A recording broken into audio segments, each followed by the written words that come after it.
Hello class, this is Solvents Florinor and this is my lab 6 demonstration for digital systems class. And in this lab we implemented an LFSR and MISR component, and they're pretty much self-test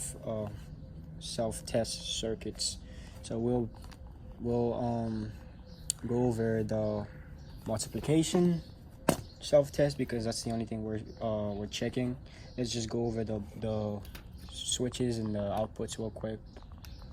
So I'll be testing the multiplication, the multiplier on this one, which is the multiplication circuit. So we'll just look at the constraint file just a second. We have A, we have B, and we have a test that's also important. When it's off, then that's when we're able to multiply. If it's on, then we will not be able to multiply. Let's just go over the ports real quick for just a second. Clock reset, of course, is on there. Now let's just get started.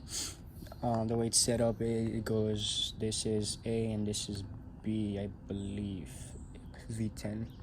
Yes, so this port is A and this port right there is B. So the first 4 inputs are A and the next 4 are B. So this is, it goes from 0, 1, 4, and 8. I mean 1, 2, 4, and 8 for A, and 1, 2, 4, and 8 for B.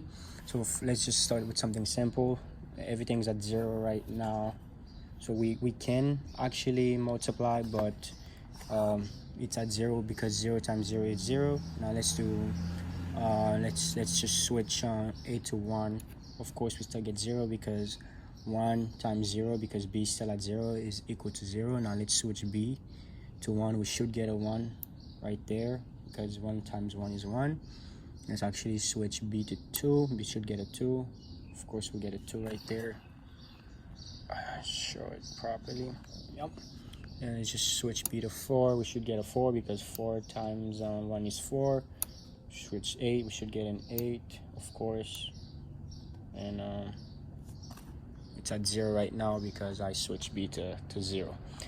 Now let's check. Let's do something a little bit more interesting. Let's do 8 times 8. I'm just gonna switch 8 to 8 and switch 1, 2, 3, 4, B to 8. We should get 64. Of course, right there we get 64 because 8 times 8 is 64. Let's do 4 times 4. We should get 16.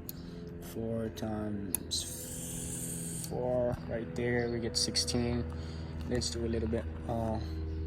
Take more examples. Let's say, for example, we do want to do 3 times 3. I think it will be something like 3, and something like 3 should get 9.